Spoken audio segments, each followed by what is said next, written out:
you can see here, build a man a fire and he will warm for a day. Can you guys just mute? We'll be having Q&A session at the end of the presentation. Please mute. Yeah. So build a man a fire and he'll warm for a day. Set a man on fire and he'll be warm for the rest of his life. So what do I mean? Set a man on fire and he'll be warm for the rest of his life.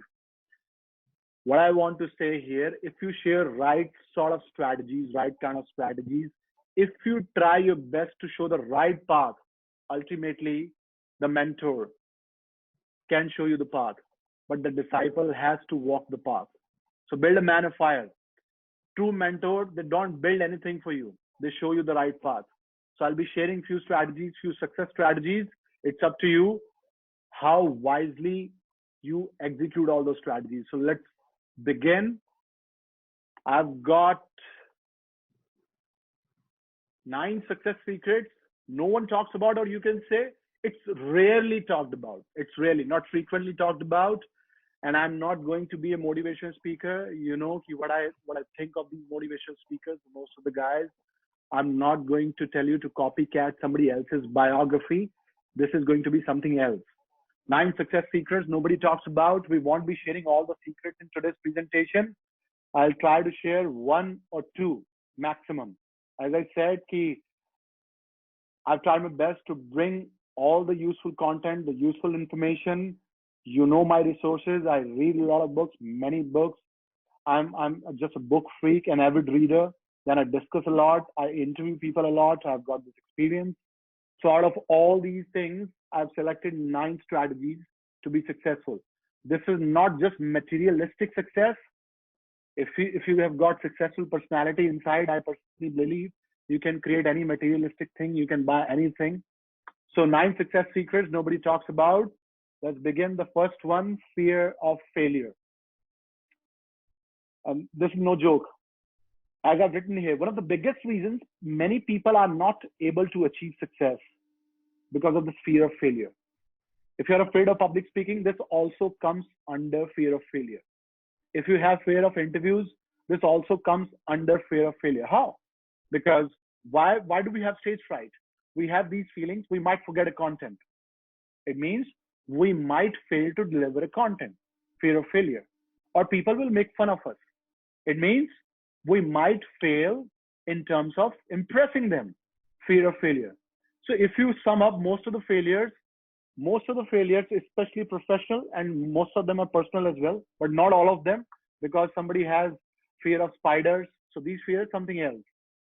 But if you have fear of failure, and if somehow you can understand this fear of failure, it means you can get rid of many things, and you can what do we say? You can handle all these hindrances, all these obstacles wisely. So let's discuss this fear of failure. As I said, this is one of the biggest reasons many people are not able to achieve success. And especially in this current crisis time, all of us want success badly, and we are not sure what's going to happen outside once this lockdowns are lifted. What's going to happen? What's going to happen to our careers, to our business, to our jobs? If you're a student, what's going to happen? Are we going to attend regular colleges? So we have multiple things on our mind. I hope after the completion of these presentations, many of your questions will be answered. So let's get the ball rolling. The first one, the beautiful baby. All of us were very, very beautiful when we were kids. We were just like this baby. We were curious. We were passionate. We were free. And all of us had same sort of habits, almost same sort of habits, being a baby. As I've written here, almost all of us were free like this beautiful baby. We were stubborn as well. Whatever we wanted, we just wanted because we were stubborn. It means we were good sales guys. That's what good sales people do. They're stubborn. They want what they want. They create multiple strategies to sell their things. And you understand all this, right? So being kids, we were really curious. We were passionate. We had this less fear of failure, and we fail. Kids, they fail every day. Every day. They keep failing, but they try. They keep failing, but they try. So what happens when we start growing up? Perhaps this next slide might answer. Okay. So we all come into this world naked, of course. Nobody comes wearing designer clothes or normal clothes. We all come in this world naked, naive, ignorant, but as curious and creative. Then we become the product of society, education, experiences, preconceived thoughts, and we slowly develop the stigma of failure. I'm not against society. I'm not going to talk against society. I'm trying to say something else. When we become the product of the society, this is also taught to us you cannot fail. Look at neighbor's kid. When we are in school, especially during this life, we are taught this. We are compared every time. Then after school, we are compared because of our jobs and certain career perspectives. We are always compared in the first half of our life, especially. Then slowly we start developing this fear because we are always compared. Then we hate to fail. If we hate to fail, we start thinking this is a stigma. Although fear is necessity, it's the most important thing. But we develop the stigma. We cannot afford to fail. This happens when we become the product, when we do not think from our mind. Of course, we are too young during this adolescence age. We cannot think much. So we develop the stigma. Then in the education system, we are insisted to get good marks. You cannot fail. Forget failure. You cannot get less marks in this hyper competitive world. Why? Because you won't get a good college. So we again develop this stigma. If we are not able to get good college, as 10th class decides our rest of the career, this is strange though, but 10th class decides rest of the career. So we develop the stigma even further. We take the stigma even further to the next level. We simply hate to fail, although you cannot learn anything without failing. Cannot learn. You cannot simply learn anything without failing. But still, we develop the stigma of failure. Then what starts happening? What all things start happening to us? We develop insecurities because we think people will shame us. We have certain insecurities. Last week, I was talking to somebody, and this guy is a wonderful communicator, wonderful public speaker. So I told him to shoot a video and send this to me. He said, no. I said, why not? He said, I've got acne. Do you understand acne? Pimples. I've got acne. I cannot shoot a video. Insecurity. Oh my God. Acne is a normal thing. You're a young guy. You're a teenager. You're 18, 19. In fact, I had acne. So many people have got acne. This is a normal thing. But if you've got this talent, you cannot crush this talent because of this acne. So people have irrational insecurities. And because they think the rest of the world will shame them. So we develop the stigma. Then many people start quitting at the first sign of failure because society won't accept it. That's what we think. We do not live our own life. We start living society's life. So many people start quitting at the first sign of failure because society won't accept it. Then we start feeling afraid because imperfectionism is not welcomed in society. Let me tell you, perfectionism can never be achieved. Being perfection is a myth. You can only learn and you just keep on learning. So perfectionism is a myth, but we want to be perfect. We want to be a perfect husband, a perfect girlfriend, a perfect disciple, a perfect businessman, perfect lawyer, perfect doctor. The moment you become perfect doctor, a perfect lawyer, a perfect politician, it means you're perfect. You don't need to improve any further. I'm not joking. So imperfectionism should always be welcomed because this is a learning curve, and this learning curve should continue throughout life. And people don't understand this basic thing. They're running behind perfectionism, although they should embrace this imperfectionism. This gives you freedom once you start embracing this imperfectionism. Okay, we'll discuss few strategies how to tackle failure later in upcoming slides. So then we have to become performance oriented. This is one of my favorites. We have to become performance oriented and start putting ourselves under pressure because that's what people around us always want. They want performance. Give performance. Give performance all the time. Give performance. Give performance. So how to tackle this performance pressure? You might get your answer in upcoming slides. We develop this distorted view. Distorted view kya hai? That failure is a bad thing. So we slowly develop this distorted view that failure is a bad thing. And we have been discussing this.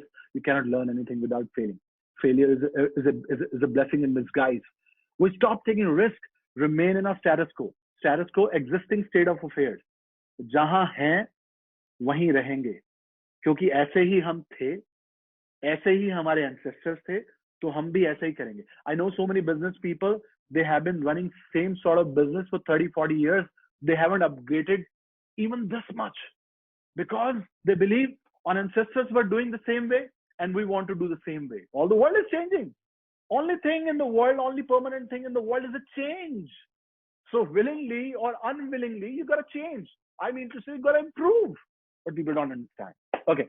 Because people think standing apart from the herd is a taboo. Herd, mob. Nobody wants to stand apart. Everybody wants to fit in. They want to be the part of herd. They don't want to stand apart. That's the problem. One of the biggest problems. This becomes the main reason for psychological distress. Thus, the fear of failure rules of life. And I'm not joking. Just introspect, or perhaps you can retrospect. This fear of failure is actually ruling most of the people's lives, even in small things. Perhaps we have to communicate with better people and we stop ourselves. This is also a fear of failure. Perhaps we have to be persuasive in Supreme Court and we can see there are better lawyers in front of us. Oh my God, I might fail. So hold yourself. Right? Do not just have altercation with them. Although how will you improve? By having multiple altercations properly, according to the decorum of court. But people hold themselves back because they develop this fear of failure. And we develop this fear of failure even in family life. We do not take initiative. We stop taking initiative and we forget that being kids, we were so creative. We were so curious. We used to ask so many questions. We stop asking questions. The curiosity goes away or gets lost somewhere. All those things of an artist go away. Or perhaps we lost or leave all these things behind because we develop this stigma of failure. Now, the bigger question is, what can we do about it? So here we go. First of all, you have to develop better perception. So perhaps you can take care of these strategies. Failure isn't the thing to avoid.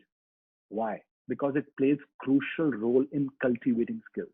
You tell me any skill you want to work upon. You cannot cultivate any skill without failing because you keep discovering new ways. Okay, these are not the ways I'm supposed to adapt. It means you're discovering new ways.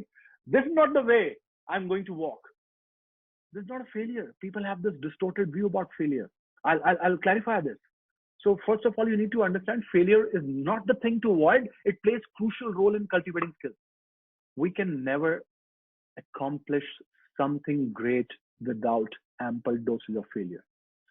Attempting something is empowering. I'll clarify this. The moment we start accepting the necessity of failure and not fearing it too much, we free ourselves. How do we free ourselves?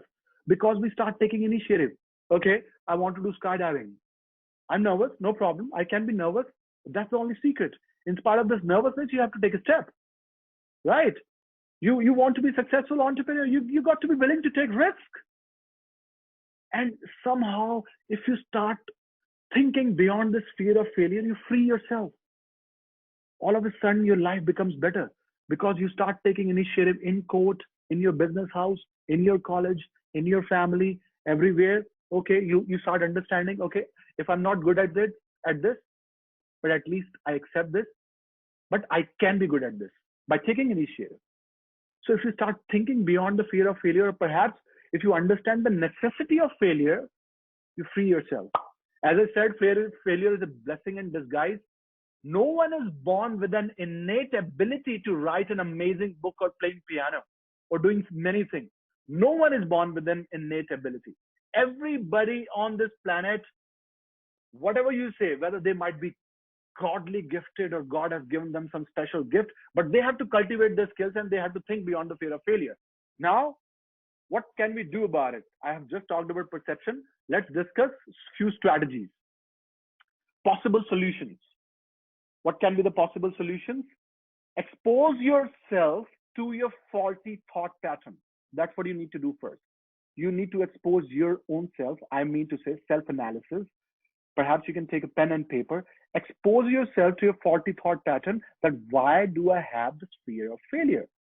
And you'll be astonished to know that most of these fears are irrational. Okay, I might fail in an interview. Who knows? You might be successful as well.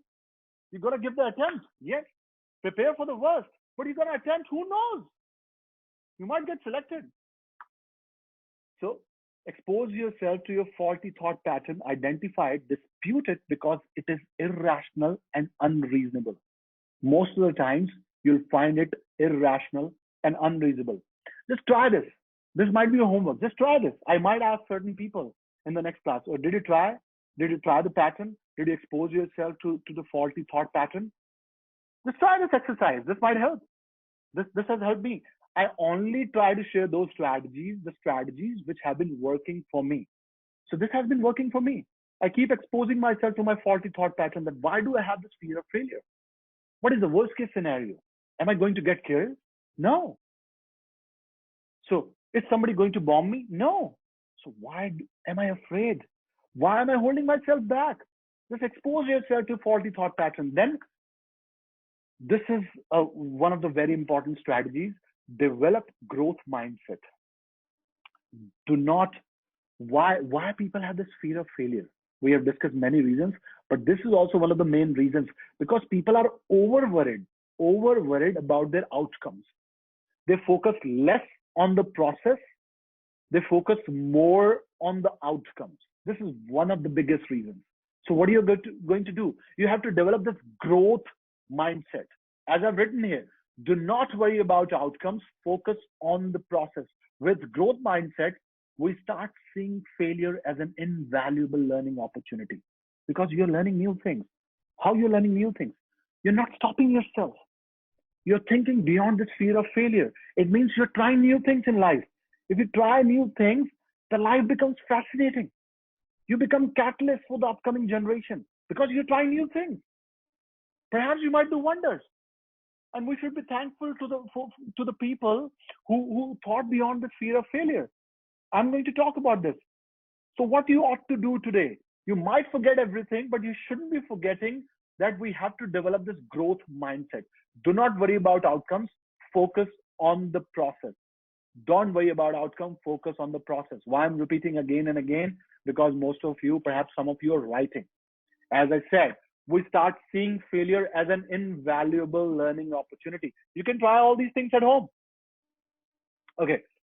So when we do this, our focus shifts from what can be called performance goals, and instead we adopt learning goals. You don't have to have performance goals all the time. You have to have learning goals in most of the things. Even if you failed, no problem. You learn new things. You learn new ways.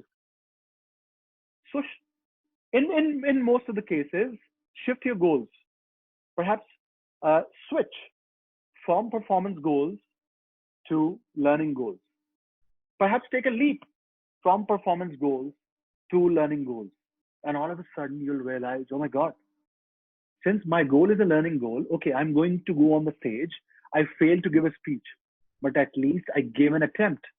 So every time when you give an attempt, for God's sake, if God exists, for God's sake, you have learned new things. That this is not the way I shouldn't be adopting. You haven't failed. You've learned a new thing.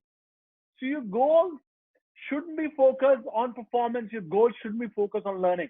Trust me, this is really helpful. Because whenever you fail, okay, so we should always strive to develop techniques and strategies that promote slight improvements, teeny, tiny improvements over time, and trust that in so doing, we will eventually reach our goals. Now, teeny, tiny improvements with the ample doses of failure, and you are focusing on the learning, not the performance. You are supposed to reach to the artistic level, the level of A.R. Rahman, or you can say the dance of Michael Jackson, tabla of Zakir Hussain, paintings of Pablo Picasso, the creative mind of Leonardo da Vinci, Madame Marie Curie, the stamina of Serena Williams. Yes, they want to perform well, but most of the times they focus on learning because that's how they are able to perform. You just have to take a leap. from one side to another side. That's it. And tiny, tiny improvements every day. Then this next slide might be more helpful. Okay. Matthew Said in Black Box Thinking, one of the books, he said, every error, every flaw, every failure, however small, is a marginal gain in disguise. This information is regarded not as a threat, but as an opportunity. I must say it is a learning opportunity. Every error. If you're not doing it intentionally, if this happened unintentionally, every error is a learning opportunity. Every flaw is a learning opportunity unintentionally. Every failure, however small it is, it's a marginal gain in disguise because you're learning new ways. You're getting to know, okay, this is not the road I have to take. Perhaps some other road I have to take. So every failure is a learning. Never ever forget that. Then Stephen King, you might have heard. He has been a famous writer. Famous movies like Shawshank Redemption. It's a famous movie, one of the IMDb highest rated movies, inspired from Stephen King's books. So let's see what Stephen King has to say. Stephen King. By the time I was 14, the nail in my wall would no longer support the weight.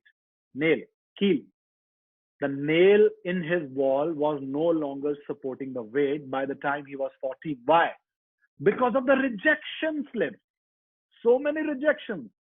Nail was bending. So many rejections. Just Google Stephen King. So many Hollywood movies have been inspired because of Stephen King. And he now, okay, let me complete this first. By the time I was 14, the nail in my wall would no longer support the weight of the rejection slips. I impaled on it. I replaced the nail with a spike. Spike थोड़ा सा बड़ा होता है, थोड़ा सा बड़ा. So he replaced the nail with a spike, ताकि वो rejection का weight bear कर सके, endure कर सके. So I replaced the nail with a spike and went on writing. The same Stephen King has now sold more than 350 million copies of his books. Same Stephen King. Wonderful lines these are. And many of which have also been adapted into films, television series, miniseries, and comic books. You can simply Google Stephen King, and you'll get to know. And you'll be astonished to know, oh my God, this is my favorite movie. Then you'll get to know, inspired from his book.